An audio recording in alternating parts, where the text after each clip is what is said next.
ڕۆژتان باش بینەرانی هێژای بەرنامەیەگەری ئازادی ئەمڕۆ لە کوردستانی ئازاددا دوو جۆری سیستمی جیاوازی بەڕێوەبەری هەیە. سیستمی خۆبەڕێوەبەری دیموکراتیک لە ڕۆژاوای کوردستان لە کانتونەکانی جەزیرە ئەفرین و کۆبانی، هەروەها سیستمی پارلمانی حکوومەتی هەرێمی باشووری کوردستان لە پەنای سیستمی فیدرالی دەوڵەتی عێراقدا. لێکچوون و جیاوازیەکانی ئەم دوو سیستمە چین؟ بۆ باس لەسەر هەردوو سیستمی خۆبەڕێوەبەری دیموکراتیک لە ڕۆژاوای کوردستان و هەروەها سیستمی پارلمانی لە باشووری کوردستان بەڕێز کەماڵ چۆمانی ڕۆژنامەوان لە ستودیۆ حازرە. کاک کەماڵ بەخێر بێ. زۆر سپاس. کاک کەماڵگیان لەوە دەست پێ بکەین کە دوو سیستمی جیاواز هەیە، سیستمی خۆبەڕێوەبەری دیموکراتیک لە ڕۆژاوای کوردستان کە لە ڕاستیدا لەسەر کۆنتراکتێک لەسەر هاوپەیمان نامەیەکی کۆمەڵایەتی دامەزراوەکە ئەم سیستمە وەکو بنەمای فکری بنەمای مافی هاوڵاتیەتی هەیە سیستمی باشووری کوردستان کە سیستمێکی پارلمانیە. جیاوازیە فکریەکانی ئەم دوو سیستمە ئێوە لە چیدا دەبینن؟ بە بڕوای من بەر لە هەر شتێک جیاوازیە فکریە سەرچیەکانی ئەو دوو سیستەمە ئەوەیە کە سیستەمی ڕۆژاوای کوردستان سیستەمی دیموکراتی خۆبەڕێوەبەر ئەوەیە کە لە بنەمادا پاشخانێکی فکری گەورە لە پشت ئەو سیستەمەوە هەیە. ئەو پاشخانە فکریە گەورە شۆڕشێکی گەورەی فکری و کۆمەڵایەتی گەورە لە پێشتردا بۆی کراوە بەتابەت لە فکری عەبدوڵڵا ئۆجەلاندا کۆبووەوە کە دوای ئەوەی دەستگیر دەکرێت، دوای ئەوەی 15 ساڵ خوێندنەوە بۆ تەواوی سیستەمەکانی جیهان دەکات لە سیستەمی سۆمەریەکانەوە بگرێت تا دەگاتە دنیای ئەمڕۆی سەرمایەداری. لەوێەوە فکرێکی هەڵێنجاوە، لەوێ فکرێکی دروست کردووە. اینجا ئەو پاشخانە لەو پاشخانە فکریەوە دروست کراوە. بەڵام بە پێچەوانەوە سیستەمی فیدرالیان سیستەمی پەرلەمانی حکوومەتی هەرێمی کوردستان سیستەمێک بوو هەر لە ساڵی 1992 کە دامەزراوە. ڕاستە لە پێشتردا شۆڕشێکی بۆ کراوە اینجا هاتووەتە بوون، بەڵام سیستەمێک بۆ کۆپی کراوە، کۆپیەک لە دەرەوە. ئەو کۆپیەی کە لە زۆربەی وڵاتاندا دوای تێپەڕاندنی دیکتاتۆریە، دوای ڕزگاربوونی وڵاتان، زۆرێک لە وڵاتان هەوڵیان داوە سیستەمێک دروستکەن کە سیستەمی فیدرالی بووە. ئەمە یەکێکە لە جیاوازی هەرە سەرچیەکان. جیاوازیەکی تری سەرەکی ئەو دوو سیستەمە ئەوەیە سیستەمی خۆبەڕێوەبەری دیموکراتیک لە ڕۆژاوای کوردستاندا چەند خاڵێکی دروست کردووە، چەند شتێکی دروست کردووە کە لەسەریدا ئیشی بۆ ئەکاوە. لە هەر لە سەرەتای دروست بوونیشەوە کاریگەری ئەو سیستەمە بەسەر کۆی جڤاکدا دروست بوو، ڕەنج داوەتەوە. جیاوازیەکان ئەوەی کە سیستەمی ڕۆژاوای کوردستان لەسەری بنیاتنراوە، یەکەمیان ئەوەیە کە لە هەر لە سەرەتادا هەوڵ دەدا کۆمەلگایەک دروستکە کە تێیدا کۆمەلگایەکی یەکسان بێ، کۆمەلگایەک بێ لەسەر بنەمای هاوڵاتی بوون، بنەمای ئینسانی بوون ئەو کۆمەلگایە دروست بکرێ. تێیدا کۆمەلگایەک تێیدا کە تەواوی چین و توێژەکانی کۆمەلگا، تەواوی نەتەوە جیاوازەکان، تەواوی ئاینە جیاوازەکان لەسەر جۆرێک لە ئینتەگراسیۆن لە نێوان تەواوی خەڵکەکە بێتە بوون. جۆری دووەمی سەرەکی جۆری دووەمی خاڵی سەرەکی ئەوەی کە سیستەمی ڕۆژاوای کوردستان کاری لەسەرەکەوەیە کە لەوێدا هەر لە سەرەتای شۆڕشەکەەوە، هەر لە سەرەتای سیستەمەکەدا ژن دەورێکی کاریگەری دەبینێ. ژن تێیدا هەر ئەوەنیە کە لە شۆڕشەکانی بزافی ڕزگاری خوازی کوردیدا ژن لە ماڵەوە دانیشتووەیان گوتارێکەوە بۆ ئازادی ژن. هەر لە سەرەتادا ژن بۆ خۆی بەشدارە لە دروستکردنی سیستەمدا، بەشدارە لە فۆرمالیسیۆنی ئەو سیستەمەی کە لە ڕۆژاوای کوردستاندا هاتوۆتە بوون. هەروەها لە ڕووی ژینگەیشەوە سیستەمی ڕۆژاوای کوردستان هەر لە بنەمادا سیستەمێکی دروست کردووە کە تێدا ژینگە یەکێکە لەو بنەمایانەی کە سیستەم کە دەوڵەت ئەبێدا لەسەری دامەزرێ ئەبێ کاری بۆ بکرێت لە داهاتوودا کە چ کۆمەلگایەکە بێت، چ ژینگەیەکە بێ لەو کۆمەلگایدا. بەڵام بە پێچەوانێ لە باشووری کوردستاندا هەر لە سەرەتاوە کە ئێمە تەرکیزمان تەنها لەسەر جۆری دەسەڵات بووە، چۆن دەسەڵات ڕێک بخرێ، چۆن ئێمە بتوانین سەرۆکێکمان هەبێ، سەرۆک پەرلەمانێکمان هەبێ، لەگەڵ سەرۆک حکوومەتێکمان هەبێ. ئەم تەنها ڕێخستنی سیستەمی سیاسی بووە، نەک ڕێخستنی کۆمەلگا، نەک ڕێخستنی ژن، نەک ڕێخستنی نەتەوە جیاوازەکان لە ناو کۆمەلگای کوردیدا، نەک ڕێخستنی ئەو ئاینە جیاوازانەی کە لە ناو سیستەمی باشووری کوردستاندا بوونیان هەیە. باشە لێرەدا کە پێم وایە ئاماژەت بە خاڵێکی گرنگ کرد ئەوەیە کە سیستمی کۆپیکردن یا دواتری حیزبیش بە هەمان شێوە. بۆ نمونە حیزب بەگشتی لە ڕۆژهەڵاتی ناوەڕاستدا حیزبیش جۆرێک کۆپی حیزبەکانی دیکەیە. بە تایبەتی ئەوەی کە حیزب ئاجەندایەکی سیاسی هەیە دەهەوێت ئەو ئاجەندای سیاسی خۆی بچەسپێنێت. بەڵام دەزانین کە کۆمەلگای ئێمە کۆمەلگایەکی پڕ لە کێشە و گرفتە. پێت وایە حزبیش بە هەمان کۆپیکردندا یانە حزبیش وەکو مۆدلێکی کۆپیکردن وایە کە دەیەوێت دەسەڵاتێکی یا سیستمێکی سیاسی جێگە بگرێ سیستمێکی سیاسیش کۆپی دەکات. ئێستا لە تۆ باسی 92 کرد بەڵام لە ساڵی 2003ەوە بەڕەسمی حکوومەت هەرێمی باشووری کوردستان وەکو سیستەم دەچەسپێت و دانی پێدا دەندرێت وەکو حکوومەتێکی هەرێمی لە پەنای حکوومەت دەوڵەتی عێراقدا. بەڵام بەگشتی کێشە لەسەر چەسپاندنی ئەو سیستمە هەیە. ئێوە پێتان وایە ئەوە دەگەڕێنەوە بۆ هەمان کۆپیکردن کە ئاماژەت پێکرد یا هۆکار لە چیدایە کە سیستمەکە هێشتا جێگەی نەگرتووە؟ هۆکاری سەرەکی ئەوەیە کە ئێمە سیستەمێکمان هێناوە کۆپیمان کردووە کۆپی هەروەک چۆن حیزب هەروەک چۆن ئێمە هەمیشە ڕخنەی ئەوە ئەگرین کە ئێمە دوو سیستەممان وەرگرتووە لە دنیا عەرەب و لە دنیای ڕۆژاوادا بەتابەت لە دنیای یەکێتی سۆڤیەتی جارانەویش سیستەمی یان ئیسلام وەکو دین هەروەها کۆمیونیزم وەکو سیستەمێکی سیاسی و کۆمەڵایەتی بۆ ڕێخستنی کۆمەلگا چۆن ئێمە نەمانتوانی ئیسلام لە خزمەتی کۆمەلگا بەکاربێنین هەروانەشمانتوانی ئەو سیستەمە کۆمیونیستیان ئەو سیستەمە ئەلمانیە کە دواتر بە شێوازی تر فۆرمولەکرا لە هەرێمی کوردستاندا لە خزمەتی کۆمەلگای کوردی بەکاربێن چۆن وا تێگەێنراوین چۆن خوێندنەوەی کۆمەڵێک خەڵکی بیانی یان خەڵکی حتا بڵین نەتەوە جیاوازەکانی دەوروبەرمان فارس و عەرەب و تورک لەسەر کۆمیونیزم یان لەسەر لیبرالیزم هەبووە بە هەمان شێوە ئێمەش ئەو سیستەمان کۆپی کردووە هەروەک چۆن نەمانتوانیوە جۆرێشتری حیزبایەتی لە کوردستاندا دروستکەین جۆری حیزبایەتیشمان هەمان ئەو جۆرە بەرچەفەیە کە لە سۆڤیەتی کۆندا بوونی هەبوو ئەم جۆری کۆپیکردنە چونکە چۆتە ناو قوڵایی سیستەمی سیاسی و بیرکردنەوەی حیزبە سیاسیەکانی کوردستان بۆیە نەیانتوانی هەم لە 92دا جۆرێک لە سیستەم دروستکەن کە لەگەڵ واقعی سیاسی و ئاینی و ئایدۆلۆژی هەرێمی کوردستاندا بگونجێ هەمیش لە 2003دا لە کاتی گفتوگۆکردندا لەگەڵ بەغدا لە کاتی نووسینەوەی دەستوردا سیستەمێکی فیدرالی پێشنیار کرا کە ئەو سیستەما کۆپیەک بوو کە ئەمریکا پێی باش بوو بۆ هەرێمی کوردستان دروست بکرێ بۆ عێراق دروست بکرێ وەروە خەڵکی هەرێمی کوردستان و هەروە خەڵکی عێراقیش وا لە فیدرالی تێگەیشت بوون کە بەڵێ کۆی کێشە سیاسی و ئابووری و ئێتنی و مەزهەبیەکانی عێراق چارەسەرەکە بەڵام لە ئەساسدا وانەبوو لەبەرەوە ئێمە نەمانتوانی سیستەمێک دروستکەین کە هەڵقوڵاوی کۆمەلگای کوردی بێ لەبەرەوەی ئێمە پاشخانێکی فکری گەورەمان نەبوو لەبەرەوەی ئێمە سەرکردایەتێکی سیاسی ئەوەندە گەورەمان نەبوو ئەوەندە فکردۆست و ئەوەندە ئایدۆلۆژیک نەبوو کە بتوانێت سیستەمێکتر فۆرمولە بکە بە پێچەوانی ڕۆژاوای کوردستانەوە کە هەم جۆری حیزبایەتیکردن جۆری شۆڕشکردن هەروەها جۆری دامەزراندنی سیستەمێکی نوێ لە ڕۆژاوای کوردستاندا جیاواز بووە ئەمەش بەهۆی ئەوە بووە کە هەر لە سەرەتای دروستبوونی حیزبێکی کوردیەوە لە باکووری کوردستان دواتر چۆن ڕۆژاوای کوردستان لە 2003ەوە بەهۆی فکری ئەبڵا ئۆجەلانەوە کە پێشتر لە لەوێندەردا ژیانی بەسەر بردووە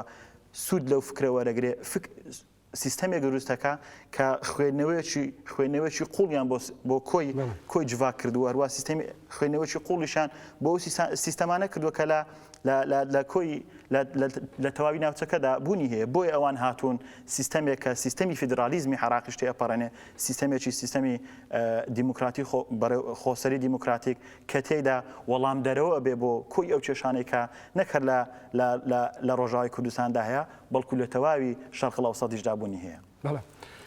ئەگەر لەسەر باشووری کوردستان و بڵین سیستمی فیدرالی لە عێراقدا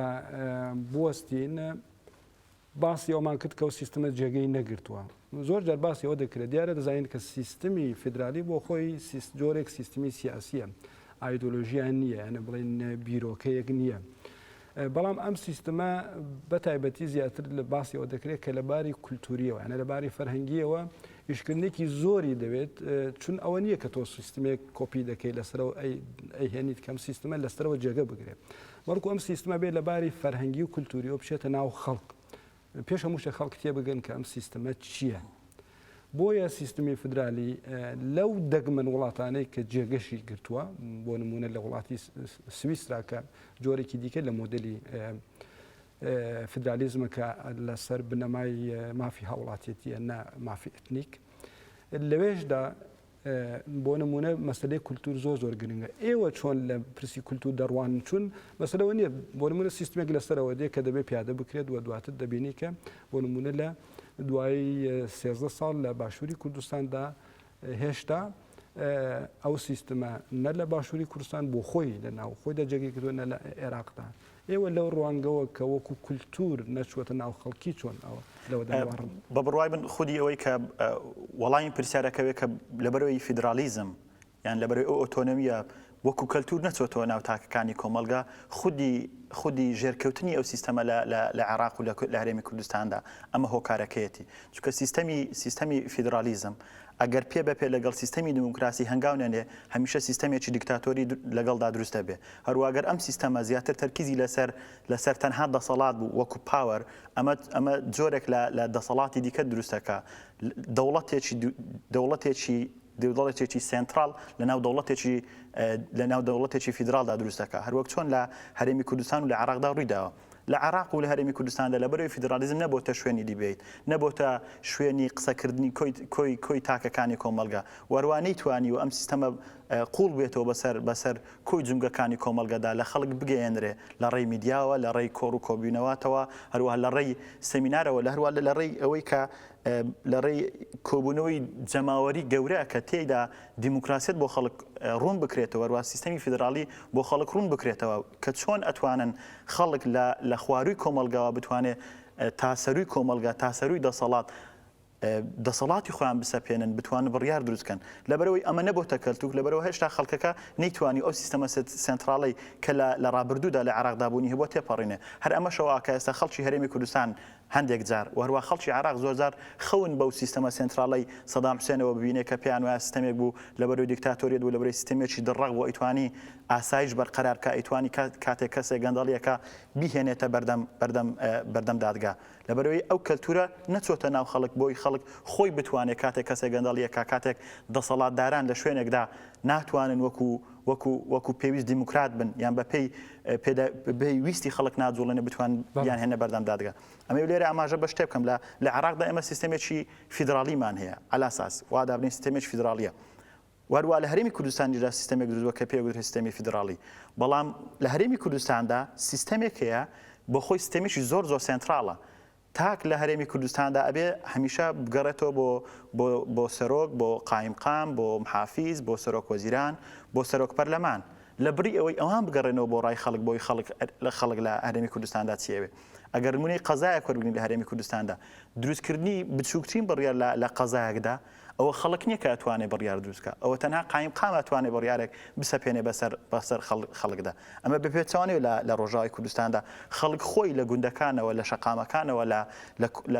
لەو کۆمینانەی کە دروستیان کردووە بڕیار دروستەکەن و بەسەر قایمقامدا ئەسەپێنن ئەمە یە هۆکار وای کردووە کە فیدرالیەت لە هەرێمی کوردستاندا چکە نەبۆتە کەلتور لە عێراق هەر هیچ کە نەبۆتە کەلتور لەبەرەوەی نەبووتە کەلتور لەبەرەوەشە خودی نەبوونە کەلتور ژێرکەوتنی فیدرالیەت ئەگەر لەسەر پرسی کولتوریەکە ڕاوەستین لێردا گرنگە بۆ نمونە مەسەلەی فیدرالی ئەوەیە کە ئەو سیستەمە پەیوەندی بە هەموو پێکاتە جیاوازەکان هەیە یانە پەیوەندی بە پێکاتێک نییە کە ئەوی دیکەی کاری پێنەبێت پەیوەندی بە پێکات وەکو ئیتنیک وەکو مەسەبی جیاواز هەیە عێراقیش ئەگەر دایبنێن وڵاتێکی فرە ئەتنیک و فرە ئاینی بەو شێوەیە بەڵام لەباری کولتوری ئەو مەسلە بۆیە گرنگە کە پێکاتەکانی خوارەوەی کۆمەلگا دەبێت تێبگەن بۆ نمونە لە عێراقدا لە بەشی سونەدا یا لە بەشی شیعەدا یا ئتنیکی عەرەب دەبێت ئەو تێگەیشتنەی لەباری کولتوریەوە لا دروست بێت کە گەلی کورد لەو چوارچەوەیەدا دەبێت مافەکانی ئەوەیەوە مافی حەقی خۆیەتی ئەمە وەکو کولتور بچێتە نێو کۆمەلگاوە بەڵام ئەم باری کولتورێ لەبەر ئەوەی کە لە پاشخانی عێراق بڵێن وەکو دەوڵەت هەر لە دروستبوونیەوە هەتا ئێستا ئەو کولتوری پێکەوە ژیان و ئاشتیانی دروست نەکردووە هەمیشە کولتورێکی ئەوە یا چەسانەوەی هەر شێوازی تند بووە وەکو شێوازی سەدام حوسێن یا ئەوەی کە دواتر مەسەل لە دەوڵەتی عێراقدا جۆرێک کە نەیتوانیوە ئەو مەسلەی لەباری کولتوریەوە جێگە بگرێت ئێوە لەسەر ئەوەی کە هێشتا تێڕوانینێک لە نێو هەموو پێکاتە هەم ئەتنیک و هەم ئاینیەکاندا بۆ یەک مەسپرسی هاوبەشکەوی سیستەمێکە کە بە قەول هەموو لا قبوڵیان کردووە لەسەر کاغەز بەڵام لە کردەوەدا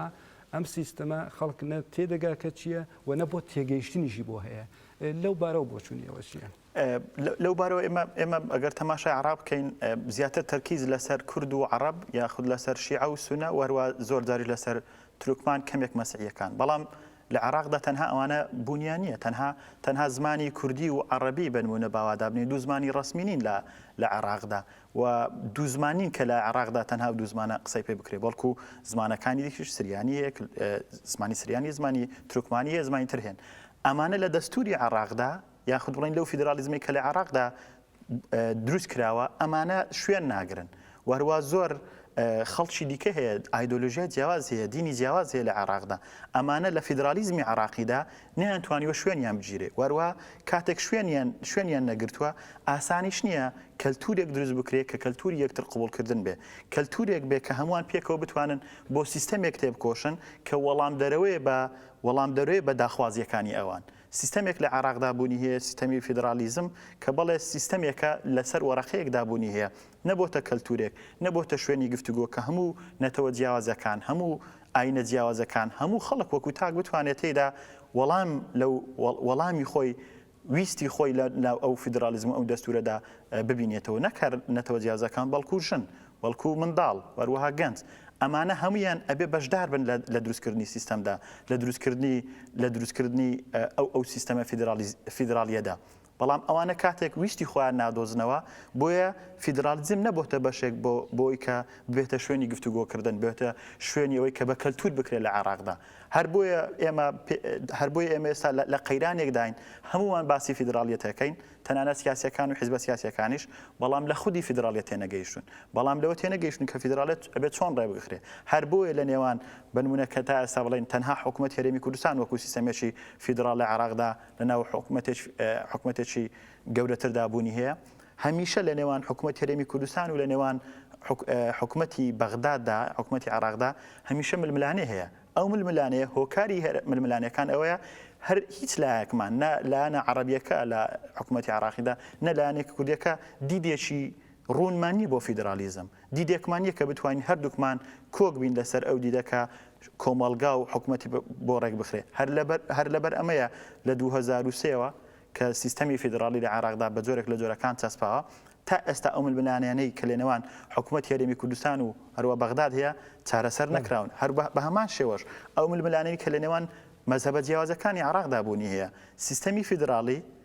لە عراقدا جۆرێکی نەک نەیتوانی ئەو ململانێنە چارەسەرکە بەڵکو ململانەکان لە سیستەمی فیدرالی عراقیدا ئەوەندە تەقینەوە کە شەڕێکی ناوخۆیی گەورە دروست بوو لە عراقدا ئەمە لەوانەیە هۆکاری ئەوە بێکە عراق نەبووتە تەواوی محافەزەکانیان تەواوی پارێزگاکان نەبووتە سیستەمێکی فیدرالی بەڵام خودی فیدرالیزم بۆ ئەوەیە کە هەموو تاکەکان هەموو پارێزگاکان شوێنی خۆیان دیار بێ وەروە لە ناو سیستەمێکدا بن بتوانن بەشدار بن لە دروستکردنی بڕیاردا بەشدار بن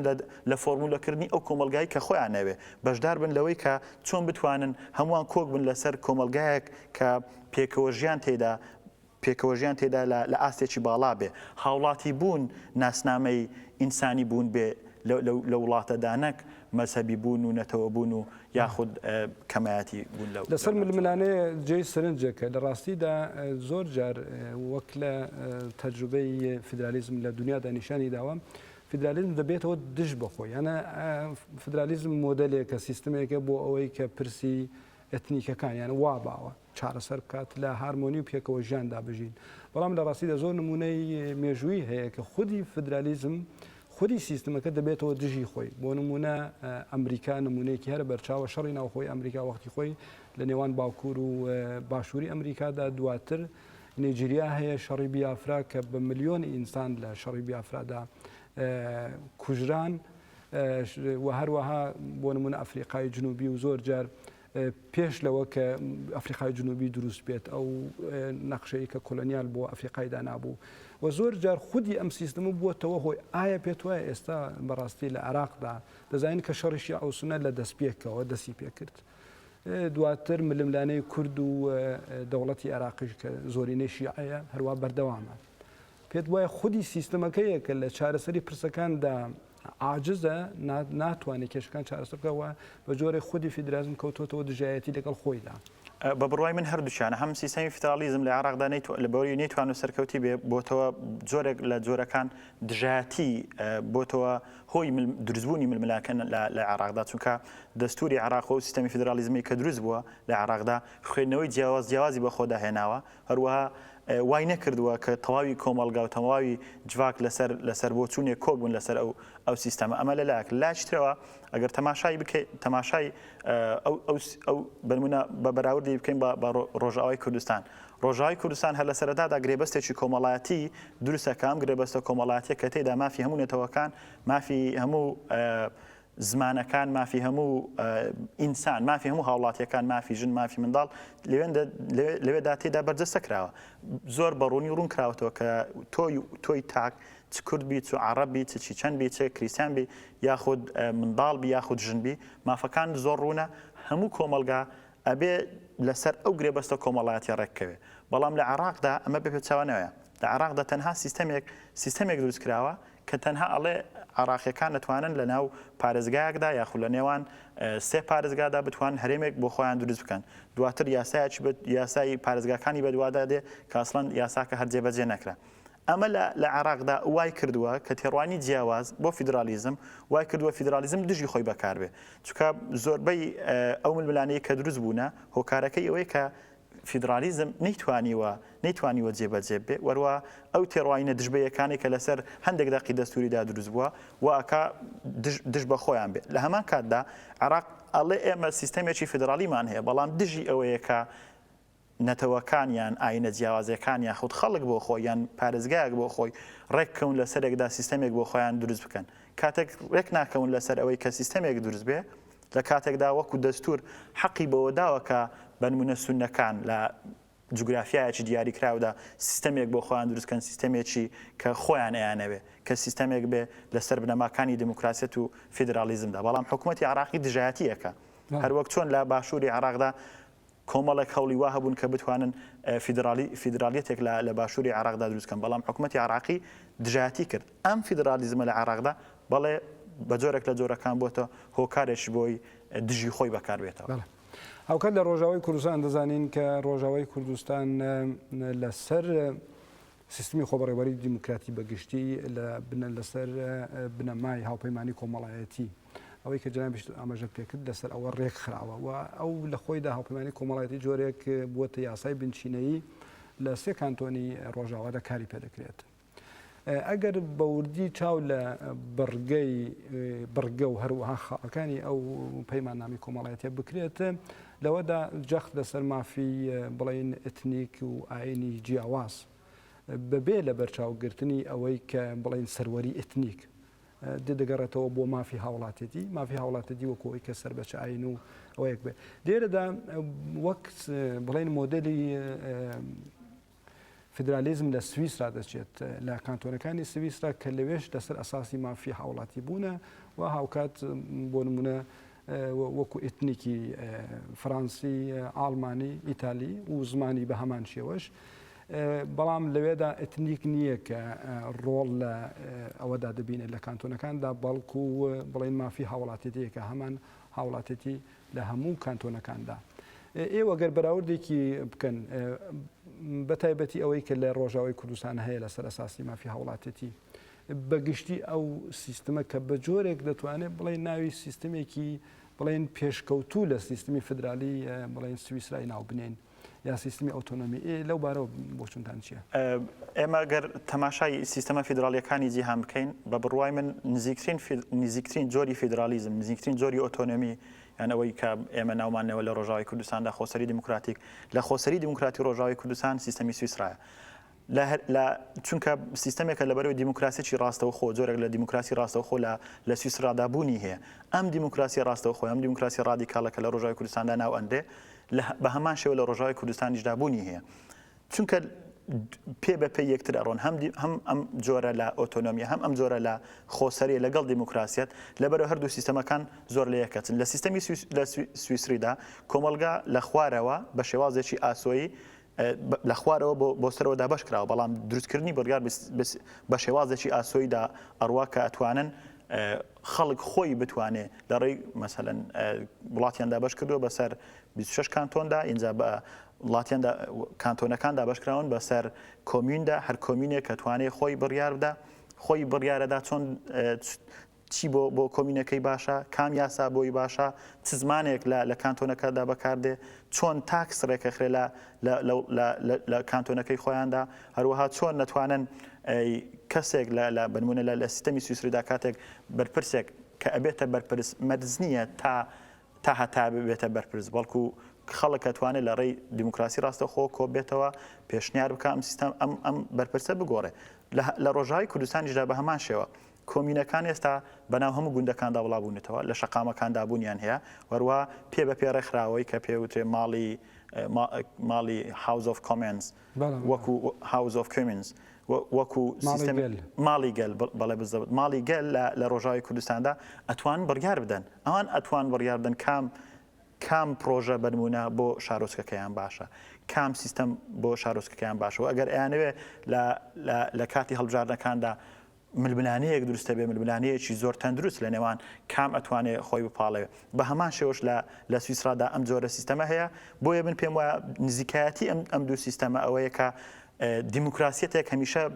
بەکارە لەو دوو سیستەمەدا لە ڕۆژاوی کوردستاندا ئەو شۆشە کۆمەڵاتیە کە لە ڕابردوودا دروست بووە ئەو شۆشە کۆمەڵاتیە پێ بەپێ لەگەڵ سیستەمی خۆسەری دیموکراتی هەنگاوانێ و ئەڕوا لە شوێدا ئەو شۆشە کۆمەڵاتی وەستا خۆسەری دیموکراتی لەوانەیە بە ئاراستەیەکی دیکتاتۆریدا بڕۆ بەڵام چونکە سیستەمە شۆشە کۆمەڵاتیەکە کە خۆی بینتۆ لە شۆڕشێکی دیموکراتی کە تێدا هەمیشە گەل چاودێرە بەسەر بەرپرسەکانەوە چاودێرە بەسەر سیستەمدا بۆیە ئەتوانن لە هەر شوەیەکدا خەلێک لە خۆسەری دیموکراتی دروست بێ ئەتوانن لەوێن دەردا پێشنیار بکەن کۆبوونەوە بکەن لە ڕێی کۆمینەکان و لە ڕێی ئەو ماڵی گەلکە لە شار و شارۆچکەکانەوە دروست بووە یاخود حتا لە گوندەکانەوە ئەتوانن تێی بپەڕێن ئەو خەلێکە بەسەر سیستەمدا دروست بووە هەروەک چۆن لە سیستەمی سویسریشدا بە هەمان شێوە چونکە جگە لەوەی کە لە کاتێکدا بنوونە دەستور ئەگۆڕێ لە سویسرادا ئەبێ ڕێفراندۆمێکی ئیجباری بکرێ بۆ بەدەستە بەڵام لە هەمان کاتیشدا سیستەمی فیدراڵی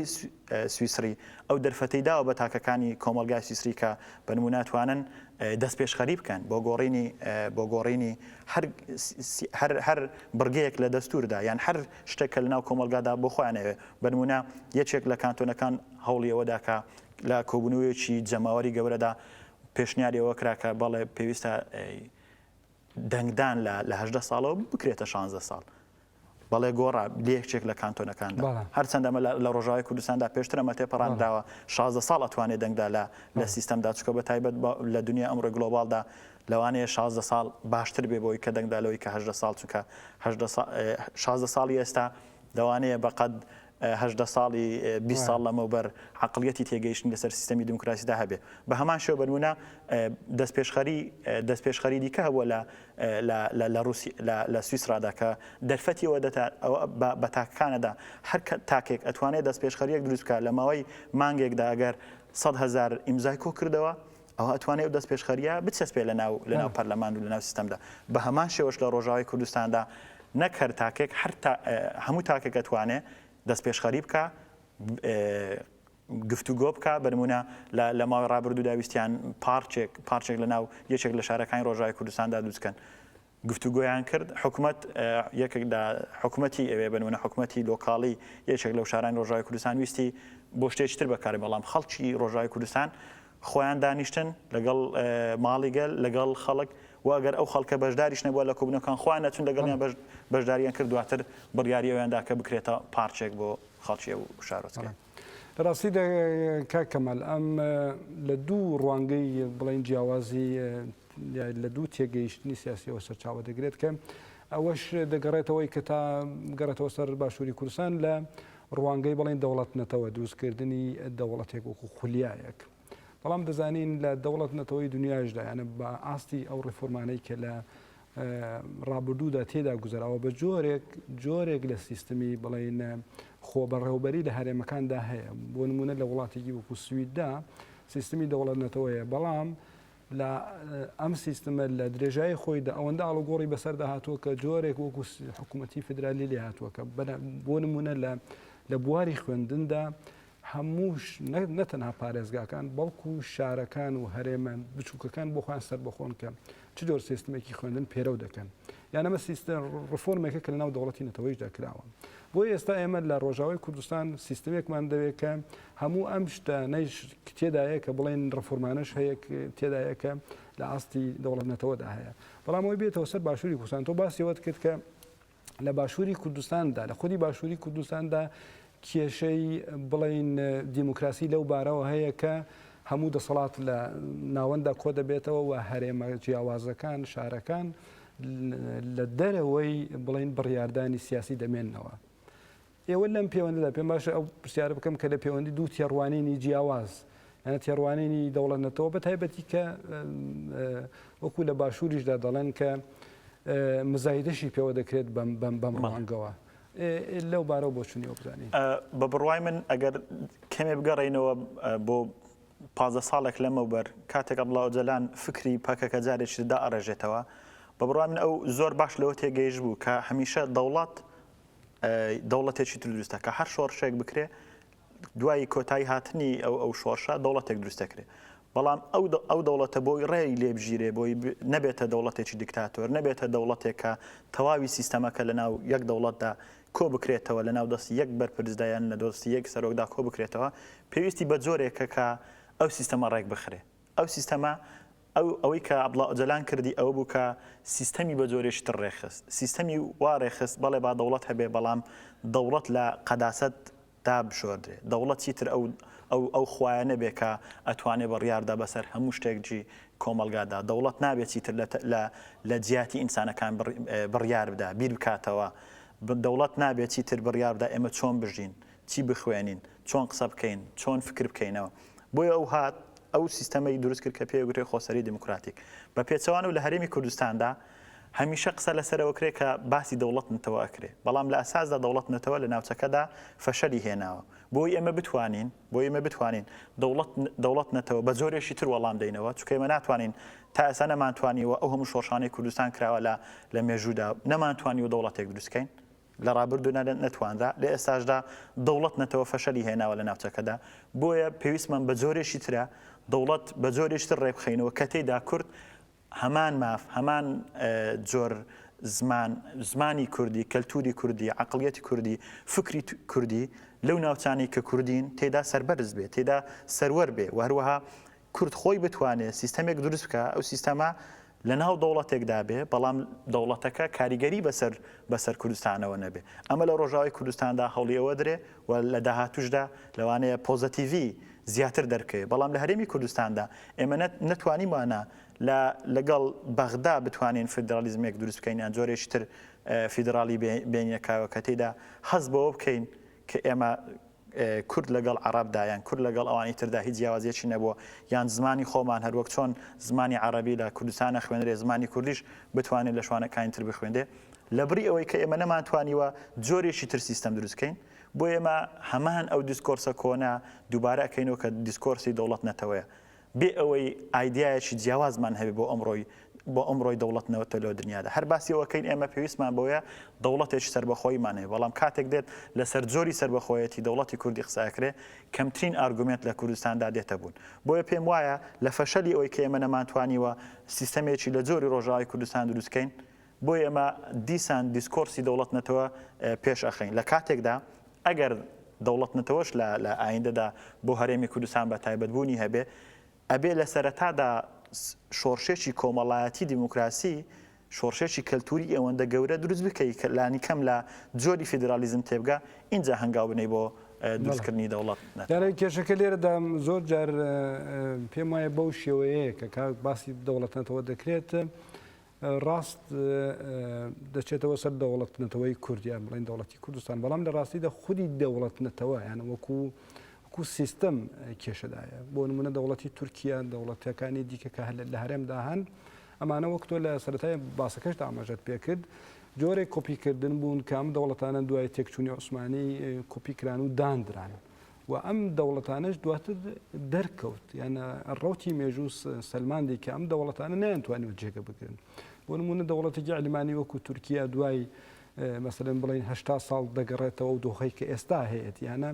دەوڵەتێک بوو لەسەر ئەساسی بڵین بنەمای کۆمەڵگا دانا مەزرا بەڵکو کۆپیەک بوو کە بە زۆر زمانێک دروست بکرێت بە زۆر دەوڵەتێکی لایک و بێ ئاین دروست بکرێت کە بۆ تورکیا نەکرا و هەرواتر دەوڵەتی سووریا بە هەمان شێوە دەوڵەتی عێراق بە هەمان شێوە ولا ئەمە لە کاتێکدایە کە خودی تێڕوانینی کوردیش بۆ دەوڵەت نێتەوە بە جۆرە کۆپی ئەم دەوڵەتانەیە کە تۆ دەوڵەتێکت هەبێ ئەڵایەکت هەبێ و ئەوەیەکت هەبێ یانە بە جۆرێک لێرەشدا دەکەوینە ئەو پارادۆکسەوە کە کورد شتێکی دەوێت کە بۆ خۆی دژی خۆیەتی یان تا ئێستا دژی خۆی بووە بۆ لە هەرێمی خۆشیدا جێگەی نەگرتووە لەو بارەوە پێت وایە کە ئێمە هێشتا بە جۆرێک لە کولتوری دەوڵەتنەتەوەدا ڕزگارمان نەبووە یانە لە هەموو بەشەکانی کوردستاندا نەتەنها لە باشووری کوردستان لە هەموو پارچەکاندا جوڵانەوەی کورد بەگشتی بەزوتنەوەی کورد بەگشتی لە ناو ئەو کولتورەدایە. هەروە خۆت باس کرد ئێمە لە ناوچەکەدا قوربانی دەوڵەت نەتەوەین ئێمە بووینەتە قوربانیەوەی کە دەوڵەت نەتەوە لە ناوچەکەدا سەروەر بووە دروست کراوە لە ئێران لە تورکیا لە سووریاوە لە عێراقیشدا بۆ ئێمەش لە ئێستادا هەمان ئارگومنت هەمان دیسکۆر دووبارە ئەکەینەوە ئەگەر تەماشا بکەین بۆی زیاتر وەردی بکەینەوە لە هەرێمی کوردستاندا باسی دەوڵەت نەتەوە زۆرەکرێ بەڵام هێتا ئێستا لەبەر هەردوو دالێکتی سۆرانی و بڵین بادینی نەماتوانیوە لەسەر زمانێک ڕێبکەوین لەسەر زمانێک ڕێبکەوین لە باشووری کوردستاندا ئەگەر دیقەت بکەیت لەبەرەوەی ئێمە نەماتوانیوە ئەو سیستەمە کۆمەڵایەتی کەلتوریە دروستکەین لە کوردستاندا کە پێویستمانە بەر لە دەوڵەت نەتەوە چکەمە خۆمان قوربانی دەوڵەت نەتەوەین تا ئێستا نەماتوانیوە نە ئاشووریەکان نە مەسیحیەکان و نە تورکمانەکانیش بە جۆرێک لە جۆرەکان لە باوەش بگرین کە بیر لەوە نەکەن ئەوانیش داوای بنمونە بڵین لە دەوڵەت نەتەوە ئەگەر ڕابگەیەن لە دەوڵەتی سەربەخۆی کوردستان داوای ئۆتۆنۆمی ناکەن لە دەوڵەتی کوردستاندا لەو چەند ڕۆژەی ڕابردوودا لە بەلجیکا لە کۆنفرانسێکی ئێزیدیەکان بەسرا لە کۆتایی کۆنفرانسەکەدا ئێزیدیەکان داوای ئەوەیان کرد کە ئۆتۆنۆمی بۆ ئێزیدیەکان دروست بکرێت لە عێراقدا لە کاتێکدا ئێزیدیەکان خۆیان بە کوردانێن و بەشێکن لە کۆمەلگای کوردی و بەشێکن لە سیستەمی حکومڕانی هەرێمی کوردستان ئەگەر ئێمە وەکو هەرێمی کوردستان تا ئێستا نەمانتوانی بێ لەناو سیستەمێکی فیدرالیدا بتوانین وەڵامی ئێزیدیەکان و مەسیحیەکان و تورکمانەکان بدەینەوە چۆن نەتوانین لە داهاتوودا کە سیستەمێکی دەوڵەت نەتەوە لەسەر بنەمای کورد دا ئەمەزرێنین ئەتوانی وەڵامی ئەو نەتەوە جیاوازانە وەروە ئەو ئاینە جیاوازانە کە بەشێکن لە کۆمەلگای کوردی یاخود بەشێکن لە ڕەسەنایەتی وەکو ڕەگەزی کوردی کە ئێزیدیەکان بۆیە لە هەرێمی کوردستاندا ئێمە چۆن لە وەکو کورد هەمومان بووینێتە قوربانی دەوڵەت نەتەوە بە هەمان شێوەش ئێستا لە هەرێمی کوردستاندا قسە لەسەر دەوڵەت نەتەوە ئەکرێ ئێمە تا ئێستا بەهۆی ئەو دیسکۆرسەوە بۆی ئەو دیسکۆرسی کە هاتووەتە بوون دەوڵەت نەتەوە نەمانتوانیوە کێشەی کەرکووک چارەسەر بکەین چونکە تا ئێستاش پێیان وایە زۆرێک لە عەرەبەکان و تورکمانەکان وەروە بە شیعە و سونەوە پێیان وایە ئەگەر بێت و کەرکووک گەڕێتەوە سەر هەرێمی کوردستان ئەوە دەوڵەتێک دروست دەکرێت دەوڵەتی کوردی کە لەسەر بنەمای دەوڵەتنەوە چۆن عەرەب تورک فارس کوردیان چەوساندوەتەوە بە هەمان شێوەش کورد ئەو کەمایەتیانەی کە لە ناوچەکەدا بەتایبەت لە کەرکووکدا بوونیان هەیە ئەچەوسێنێتەوە بۆیە ئێمە پێویستمان بەوەیە گوتاری دەوڵەت نەتەوە تێپەڕێنین گوتارێک دروستکەین کە وەڵامدەرەوەی داخوازیەکانی کۆمەلگای کوردی بێ لە عێراقدا لە ئێراندا لە تورکیادا لە ڕۆژاوی کوردستاندا هەروەک چۆن ئێمە ئێستا بە خۆشحاڵیەوە لە هەرێمی کوردستاندا خەڵکێش یەکجار زۆر هەیە کە شادبوونی خۆیان ئەعجابی خۆی بەو سیستەمە دەربڕیەوە کە لە ڕۆژاوی کوردستاندا بوونی هەیە چکە بۆ یەکەم جارە لە ڕۆژاوی کوردستاندا بتوانرێت شۆڕشەیەک بێ شۆڕشێکە لە پێناو بڵین سربەخۆی کوردستان بیان لە پێناو سربەخۆی تاچ کوردی بێ بەڵام لە ناویشیدا ئەو نەتەوە جیاوازانە و ئەو ئاینە جیاوازانەی کە لە ناو کۆمەلگای کوردیان لەناو ئەو خاکە دروست لەناو ئەو خاکەدا کە بوونیانێک کە پێگوترێ کوردستان بەشدار بن هەروەک چۆن لە هێزی پاراستنی هێزەکانی پاراستندا لە ڕۆژاوی کوردستان مەسیحیەکان هەن عەرەبەکان هەن وەڕاچی چەند هەیە هەموو ئەو نەتەوە ئاینە جیاوازانە لێرەدا دەزانین کە یانە تیۆریەکی زۆر ناسراوە کە تا پێکەوە ژیان یانە تا یەکتر تێگەیشتن ئاشتەوای پێکەوە ژیان هەبێت لێک دابڕان نابێت یانێ لێک دابڕان کاتێک دەبێت کە پێکەوە ژیان نەبێت ئێستا ئێمە لە باشووری کوردستان وەگەر بینی باش سیستمی باشووری کوردستان لەگەڵ ڕۆژاوی کوردستان بەراوردکردن لە ڕۆژاوی کوردستاندا بە هەموو ئەو پێکاتە جیاوازانەی کە هەیە بەڵام لەبەر ئەوەی کە هەوڵدانی پێکەوە ژیان هەیە لە ئاکامدا بڵین هەلومەرجێک دێتە گۆڕێ لەوێ سیستمێک دەچەسپێ بە ناوی سیستمی خۆبڕێوەبەری دیموکراتیک بەڵام ئێمە لە خودی باشووری کوردستاندا لەگەڵ ئەوەی کە لەبارەی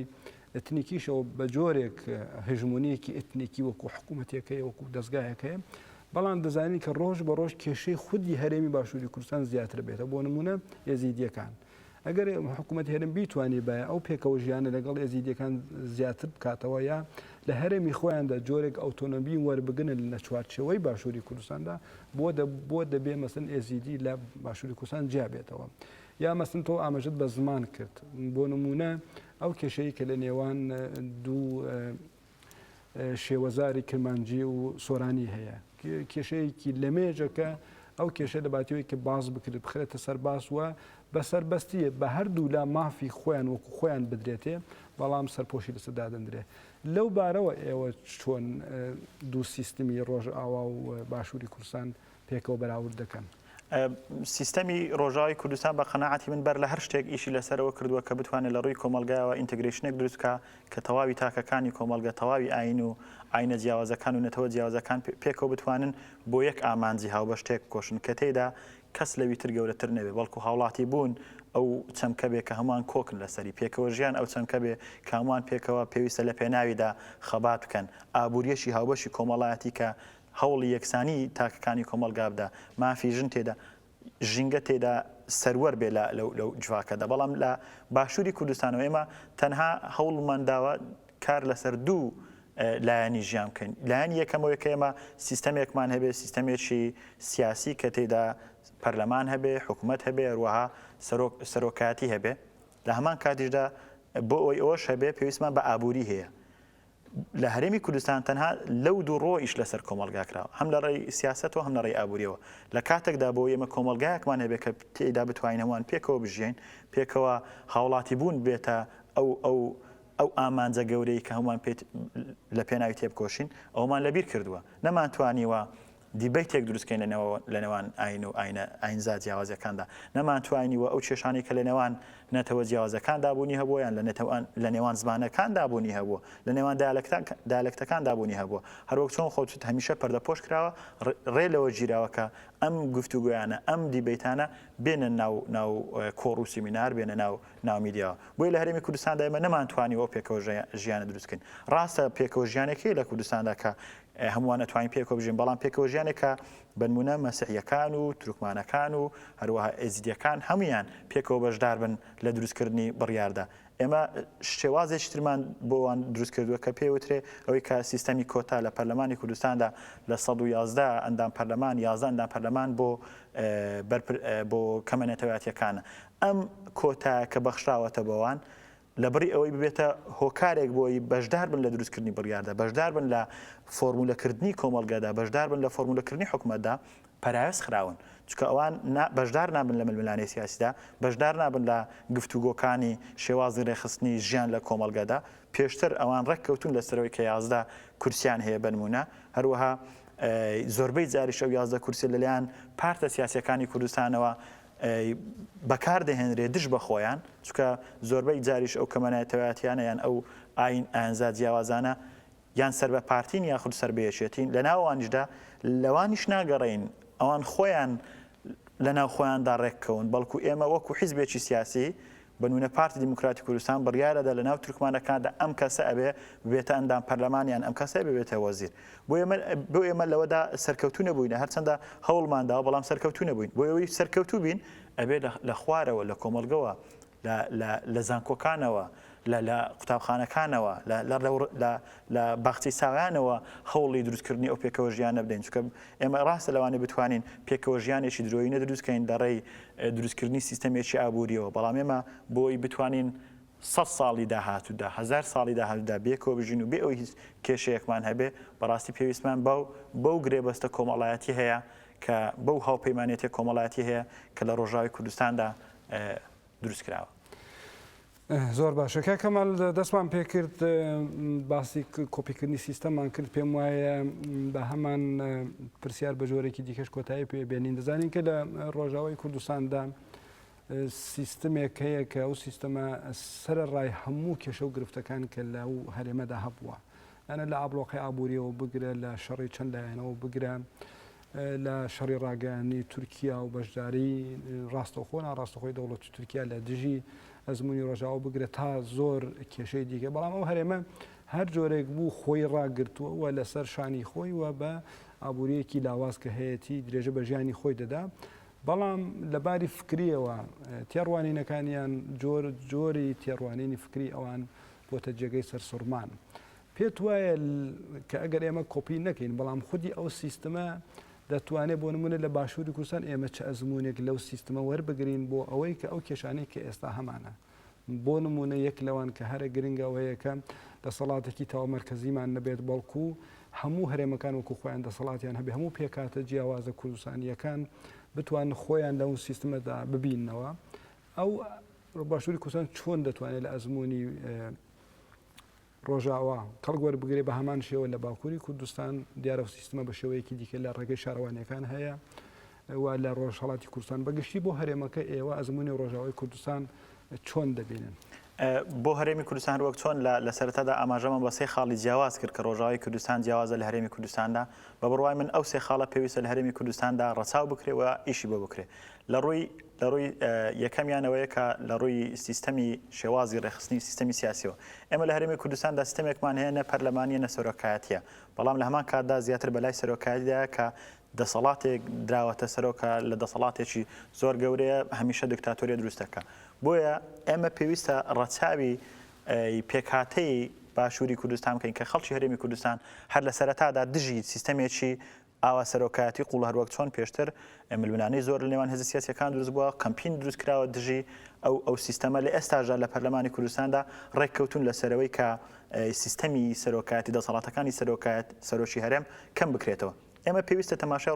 ڕۆژاوای کوردستان بکەین لە ڕۆژاوی کوردستاندا بێ ئەوەی تەرکیزیان لەسەر یەک شەخص بێ وەکو سەرۆکی ئەو ناوچەیە بەڵام توانیوانە کۆمەلگایەک دروستکەن کە توانیوە سیستەم وارێک بخەن کە بتوانێت ئەو سیستەمە بەردەوامی هەبێ لە پێشکەوتنی بەردەوامیشدا بێ ئەوەی ئەو هێزیان ئەو نەتەوەیان ئەو ئاینزا مافی ئەوی تر پێشێل بکە بۆیە پێویستمان بۆیە زیاتر دیسنترالیزیشن لە هەرێمی کوردستاندا هەیە واروەها هەر ئەو دیسنترالیزیشنە تەنها لەسەر سەرۆکاتی هەرێم و پەرلەمان و پارێزگاکان نەبێ بەڵکو شۆڕ بێتەوە بۆ گوندەکان بۆ ناحیەکان بۆ قەزاکان اینجا بۆ شارە گەورەکان چکە تا ئێستاش ئێمە لە هەرێمی کوردستاندا کۆمینۆمان نییە ڕاستە شارەوانیەکانمان هەیە بەڵام شارەوانیەکان ناتوانن بڕیاردن چکە خەڵک تێدا ئەوانی هەڵ نەبژاردووە لەلایەک و لەلایەکیشدا خەڵکی هەرێمی کوردستان بەشدار نیە لە دروستکردنی بڕیاردا بۆیە پێویستمان بۆیە کە ئەو سیستەمی ماڵی گەلکە لە ڕۆژاوی کوردستاندایە وەروە ئەو سیستەمی دیسنترالیزیشنەکە تەواوی کۆمەلگا و تەواوی سیستەمی ئابووری و سیاسی و کۆمەڵایەتی گرتوۆتەوە لە ڕۆژاوی کوردستاندا پێویستمان بەوەی بە هەمان شێواز لە هەرێمی کوردستاندا ئەگەر کۆپیشی نەکەین هەوڵ دەین لەگەڵ سیستەمی فیدرالی هەرێمی کوردستاندا بگونجێ ئەمە لەلایەکی ترەوە ئێمە لە هەرێمی کوردستاندا ڕۆژ بە ڕۆژ لە ڕووی ژینگەییەوە سیستەمێکی ژینگەیی زۆر خراپمان هەیە بۆیە پێویستمان بۆیە کە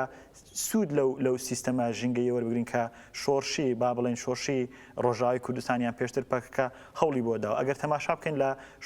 چکە من خەڵکی ئەو ناوچە سنووریانم کە لەوێن دەردا شۆڕشی هەم شۆڕشی